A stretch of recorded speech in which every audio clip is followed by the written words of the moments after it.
Right, so our 48 hours on the 48-hour moorings at the end of the Kiverton Park, Chesterfield Canal are over. It is time for us to mosey on back down at least some of the locks. Yeah, and honestly, there's no boat above Shireoaks. Well, there's two boats, but they have home moorings. Yeah. So it's kind of a bit of a silly sign for right now. But yeah, that 2-day thing. But we are supposed to respect it, and at the end of the day, we are totally out of Wi-Fi range, so we can't... If we really wanted to stay, we probably would just stay. Yeah, but we can't upload any videos right now. And it's lovely up here. We took a walk. Is that what you were going to say? Mm-hmm. We took a walk to Kiverton Park, through Kiverton Park, and we actually walked to the other end of the Norwood Tunnel. It's a long way. Turns out it was a long tunnel. Partially we got lost a couple of times, so we sort of zigzagged over it. Yeah. I think we did about double the length of it. Yeah, the walk back was not nearly as long as the walk It's still out. quite long. Yeah. It's beautiful down there, though. There's only a very small section at this end is in water, really just near some residences. But you can definitely see the old lock structures and sort of, where the remnants are. And all the old, like there's a mill building and a lock building and stuff. That are now houses. Yep.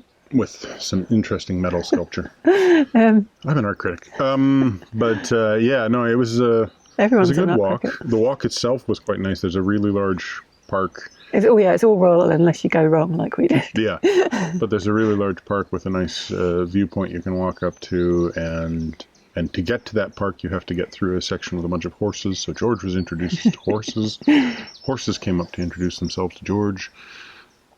Jojo sort of wasn't interested in horses. No, I'm not interested. I'm just only interested when there's a fence between me and said horses. Yeah, so you put me between you and the horse. Yeah. I am fence. Yeah, it's just lovely up here. Well worth the effort coming up here. Yeah, it's a lovely place to moor. There's really only room for 2 boats, which is why there's that 48-hour mooring restriction, because most of the other section along here there is no towpath access, so you wouldn't even be able to pin up. So there is that kind of one constraint, is if you arrive on a busy day you might have to turn around and go back a ways. But it's a nice place to be, very quiet except for a little bit of train noise. And there are industrial estates over there, but there's such a big line of trees, you can't see any of it. You just occasionally hear some rumbling. Yeah, some sort of rumbling boom, which I have no idea what that is. But yeah, it's... I'm sad to be going back. Yeah, because it's so beautiful up here. Like really, from the bottom, from Shireoaks up, it just gets prettier and prettier. But the whole thing is pretty. Like the whole canal is just, it's my favourite canal, it really is. Yeah. And with the exception of like 6 feet of works up, which were just right under that one bridge where somebody had really peed. But yeah, now back to wet Stockworth slowly. And there's a lot of weed below Retford, we've heard, so I don't know how that's going to pan out for us. I don't think you can even get through right now. Yeah, well, luckily we've got a ways to go, and the weed boat is down there doing its job. Yeah, it'll be interesting to see when we get back to Charlie's how bad that is still. And how much of the weed that they remove has recovered. Yeah. So, one way or another, that away until we get to the Trent again. We're definitely going to take our time. Yeah. We're only going to be moving as necessary, really. Yeah. So, Yeah. We still got water. We get to Shireoaks, we can fill up with water. Part of me feels like I'm really sad that we're so behind on where we thought we'd be, like in June. But which was roughly Wigan. Yeah. Like we were like, we'll be across the Leeds and Liverpool, no problem. Yeah. And we kind of had a plan for the rest of, a loose plan for the rest of the year and early next year, and that's obviously all gone to shot. But there's no point in us trying to catch that now or try and rush, or because that'll just be miserable. So we just have to accept it, and there is a new plan now, and we don't really know what that is, but we'll just probably the same set of directions, but it's probably going to take more like 2 years instead of 1. Hope not. Yeah. Well, we'll see. It's fine. We are fine about it. But one way or another, in order to get there, we have to get down the locks. Which means we have to get 2 locks. So we got to go. Which means we've got to put George's. Oh, we don't need to put a report in on what George is doing right now. Nobody needs to know what George is doing right now. Let's just say that George is doing what he's doing right now. And we're good. All Now, right. the first thing we have to do before any of that yeah. is try and recover Joe's planter, which fell in the canal. Last year I had a garden. This year I haven't got a garden, mainly because I haven't actually been to a shop. Yeah, like the garden centers have been closed. Yeah, and so the empty planter was on the front of the boat and the wind has blown it off into the canal. And while I'm not too upset to lose the empty planter, I don't really want to be contributing to plastic in the canal. So Michael has got to back up again. Yeah, not very far. I've taken the weed out of the weed hatch. Luckily, this is a little fairly empty section. It's basically the turning point. But the problem is I can't throw a whole bunch of waves or they will swamp that thing and put it under. So yeah, I'm going to have to be doing some tricky bits. We'll see. Sorry. We'll see if I can get it. Fingers crossed. Wish me luck. You know, knock on steel. All right, let's go.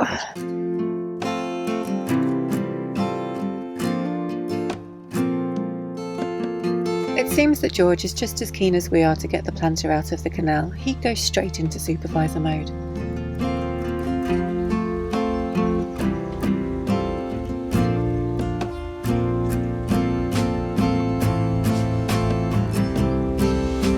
Success! Now we can start our cruise along the canal for the 2 or so miles to the top locks.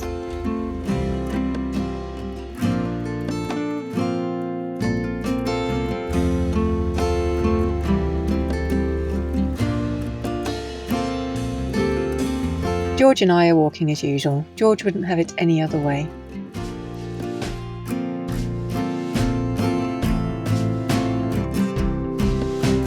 It's such a shame that the canal is not navigable beyond the tunnel. It hasn't been open since 1907, since the roof collapsed. It was 2,622 metres long, or 1.6 miles, so a fairly long one. Hopefully boats will be able to make it to Chesterfield in the not too distant future.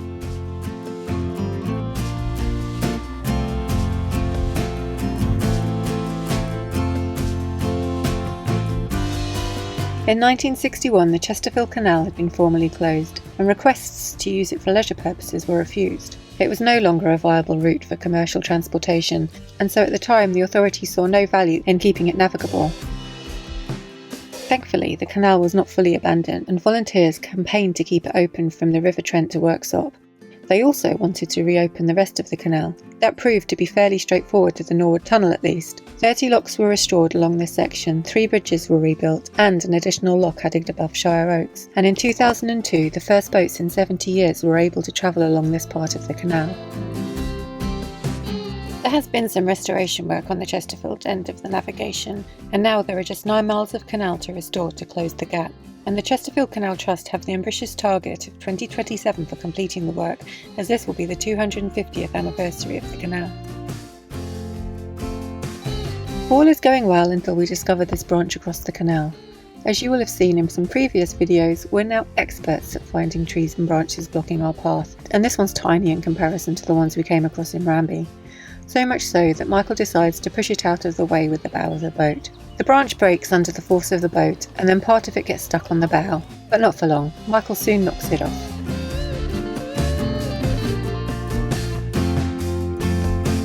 Even on a grey day it's lovely along here, but on a hot summer's day I can imagine that this shaded corridor of green is just wonderful.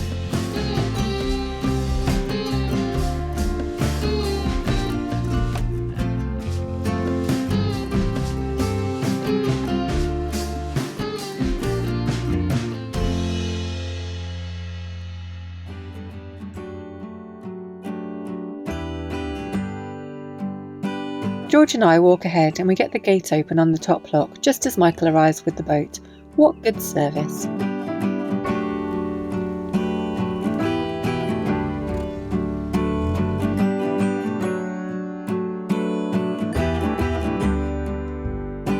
I can understand why so few boaters venture this way. It's a lot of locks to navigate to get to a blocked up tunnel, but honestly it's so worth it. And these locks are actually really easy compared to a lot of flights we've travelled on. And the fact that some are staircases makes them even easier.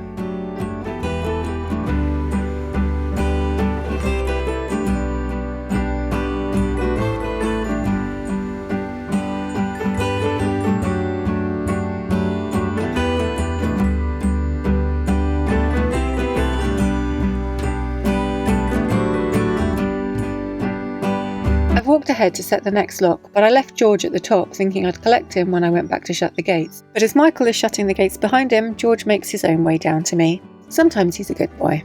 And so's George.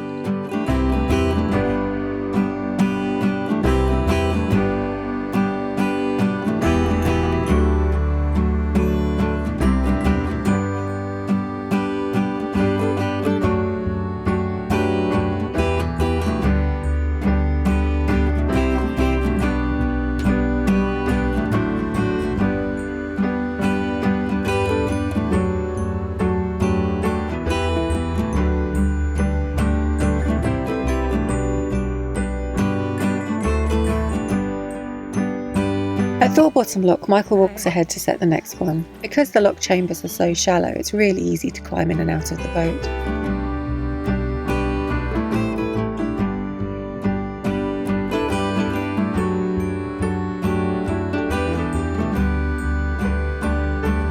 Apparently, the original Canal company didn't name the locks, they were just known by the numbers. The names evolved over time, usually based on a feature nearby. During the canal's restoration, archaeologists discovered the remains of a lime store on the offside of this lock, so that explains why it's called Limehouse Lock.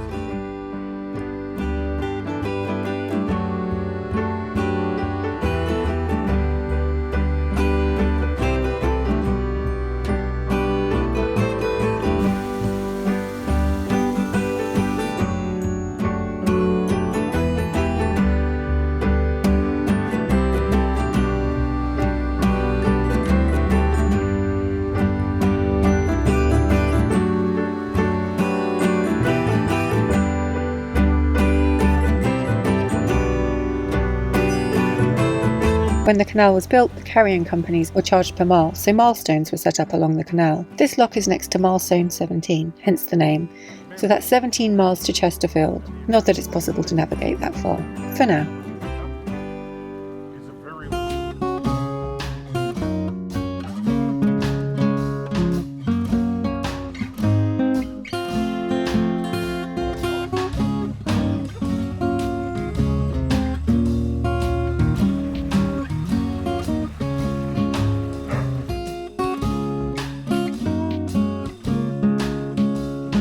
You see those bottles in our bow? We haven't been drinking Budweiser and milk. They're just a few of the things that we've collected from the towpath along the way. Something that wouldn't be necessary if people just took their rubbish home with them. In this double lock, Michael decides to haul the boat into the second chamber rather than use the engine. I'm not sure why. Staircase locks always come with instructions, so there's no need to worry if you need a reminder of how they work when you arrive. Chief Boat Supervisor George diligently supervising proceedings here. Don't be put off by the weed here, it's really very minimal, especially compared to what we found at the forest locks before the weed boat cleared it out.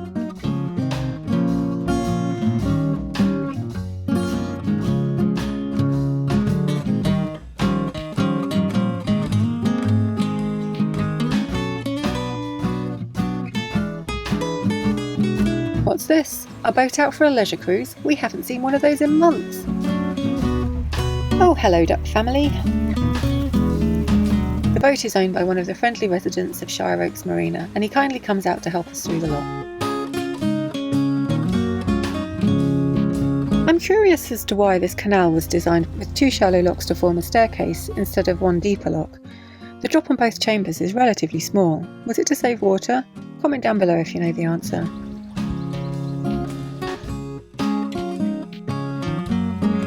The moorings outside these cottages may look inviting, but they have a 2-hour limit, so you can stop for lunch or a cup of tea, but you can't stay the night.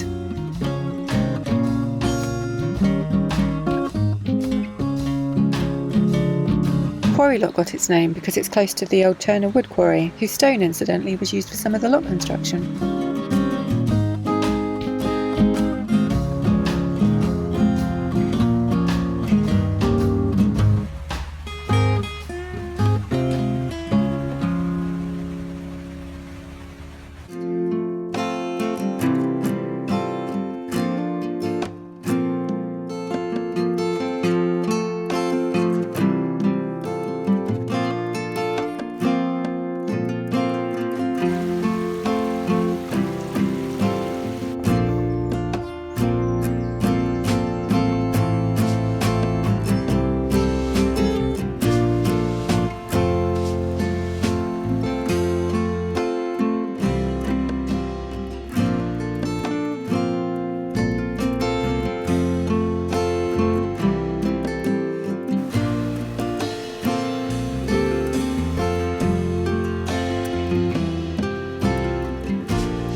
There's a feeder channel here which supplies water to the canal from the River Ryton 2 miles away, hence it's called Feeder Lock.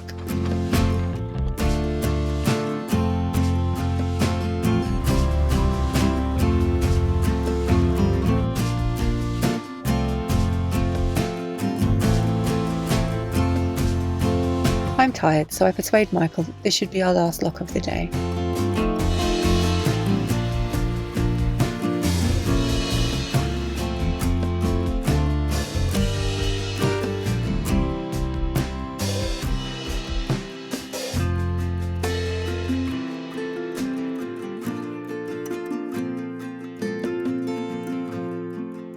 We decided to stop.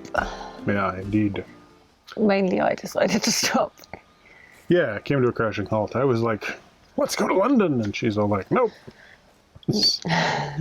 Let's stop at lock 39. No, yeah. It's been beautiful out today. A little bit colder and a little bit more gray and damp than when we came up. So it's been much more comfortable. Yeah. A little chilly this morning, but basically the whole thing's been like, yeah, this is nice and comfortable. No, none of the my God, I'm going to pass out from delirium stuff we had on the way up. Yeah, I'm glad we saw it in the sunshine, but... Oh, me too. Like, and the sun and the wind on, like, the wheat fields and stuff, it's a beautiful area. But I'm glad I sort of saw it both ways, because I was really not looking forward to slaving away in the sun coming down. And this has been beautiful. So, but... it's still quite a lot of work. Yeah, the locks are quite shallow. Yeah, most of them. Yeah, so climbing in and out the boat from the bottom of the lock is quite easy. So, I mean, it just means, like, when you've got a 3 or 4 foot lock, Michael can do more than if we've got a 9 foot lock, because it's not as easy to climb out of a 9 foot or an 8 foot lock. Yeah, and it's also more dangerous to climb down into that deep of a lock, you know, so descending shallow locks is fairly easy, and it was pretty convenient, especially because this one's several staircase locks. So yeah, and the locks are... loud mama duck. The locks are really close together as well, so you can go ahead and set them and come back and close gates if you need to. Yeah. This, you build up a rhythm, but you do a lot of walking. Yeah. This area has really helped me get over my dislike of staircase locks, because there's nothing to dislike about them. No, I think the reason why they get a bit of a... although these ones are shallow. Well, yeah. It's when you've got like a really big wall, like the ones in Chester, they're quite deep, so you've got this massive wall of water being held back. So it's quite be a little bit daunting. Intimidating, yeah. I think the main thing with staircase locks is there's a little more trickiness to... you know, you have to drop the bottom lock while raising the other two. Yeah. And, you know, but they've all got instructions. Or in a single or triple lock, it can be a little bit different. Yeah. And like when we came into our first triple lock today, the bottom lock was full. So when I tried to open the gate of the top lock, water was overflowing it into the bypass, which then had it passing into the bottom lock. So I had to run down to the bottom lock because water was actually going around the posts for the doors and starting to erode away the side of the doors. So it's like, okay, I'll run down there and I'll drop that lock. And I'll come back and it says, okay, you know, and water was flowing backwards. All of the lower chambers have a direct overflow. Like a side overflow. Yeah, that'll go off into the bypass on the bywash on the side. And normally it's like you raise it until it just gently gets there and it goes over by like 1 inch. This is the first time I've ever seen it flowing backwards into the lock. Yeah, it was like, that's a lot of water, and it's going in the wrong direction. So, yeah. So it was a bit of running around, but once you get them set correctly, I actually prefer them because... you can do 3 blocks really quickly. Yeah, you do a much higher, you know, total descent in a lot less faffing about. Yeah. So I like them, but yeah, they do have a little bit of like, yeah, this one, that one, right, you know.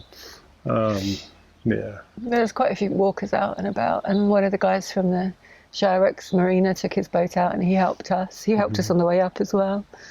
Yeah, he's watched our channel before. Really friendly. And we met some walkers who were really quite friendly and talkative, and were asking me about my accent, and it turns out that his son is an escape artist who lives like 45 minutes away from where I grew up in Canada. So it's like, yeah, I know Chilliwack. Yeah, I know that place. Yeah, over towards Cultus Lake. Yeah. Yeah, it's strange. So if you end up watching because your dad was talking about it, say hi. Yeah, it was fun to meet people. We might go down to Shireoaks tomorrow or the next day. Yeah, we are not on an official mooring. This is a lock landing, but there's so little traffic. We'd hear anybody coming up. We could come out and help them move into the next one and so on. So, should be no issue. Yeah. And then, yeah, it was also worth stopping because I don't know if you can see it over my head there. I think just a little bit. There is a barge, like one of the workboat barges there that is moored in such a way that it's actually really quite firmly affixed into the mud, and when we came through we got jammed on it, and I'm not looking forward to going past it again. So yeah, I think boats longer than us would have a problem. Oh yeah, definitely. I mean, we got wedged. You had to jump across and push on it. So yeah, we were like, nah, let's just stop. Let's just leave that for now. Plus we heard a rumour there's a fish and chip shop, so we might have chips tonight. Here, chippies. Although we don't have any cash, so that could be a problem. That could be a problem. There's probably an ATM nearby. We'll find out. There's a co-op not too far of a walk for you away. My feet are killing me. I don't think it's a co-op. I thought that's what I saw, but I might be wrong. No. Anyway. So all good fun. Are we in with Wi-Fi range? Have we checked? Do we have Netflix? I haven't checked. Oh. Well, that's the key thing. So, if we don't have Netflix, we'll be moving on in 30 seconds. If we do, thanks for watching. Give us a thumbs up, comment down below, subscribe if you haven't already, and hit that bell if you want notifications. Wow. Someone wants to check Wi-Fi. Yeah, I really want to get some Netflix going. Oh. All right. Stop. We stayed for one night, but decided to head down to Shireoaks the next day. You guessed it, there's no Netflix. It's a little tight squeezing past the barge, but getting in the lock is actually a lot easier than leaving it last week. Okay, I'd love to know why this lock is called One Slide Lock.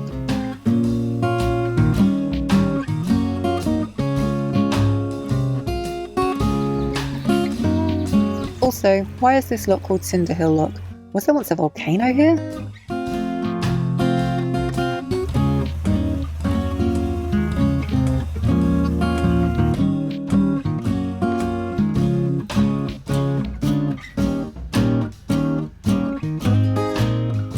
So this is the new lock, and that's why it's called 41A. It was added when this section of the canal was restored in the 1990s.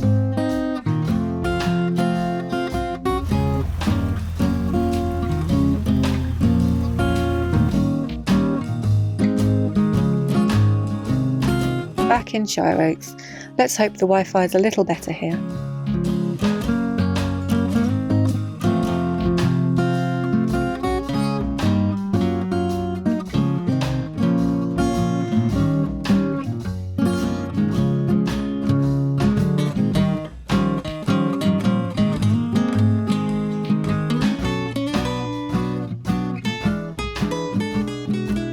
With the exception of like 6 feet of Walsall. Not Walsall. 6 feet of workshop. Alright, this one's recording. Is that one recording? Yeah. It's recording. Hello. Met some cute dogs. Oh, there was a boxer he was so cute.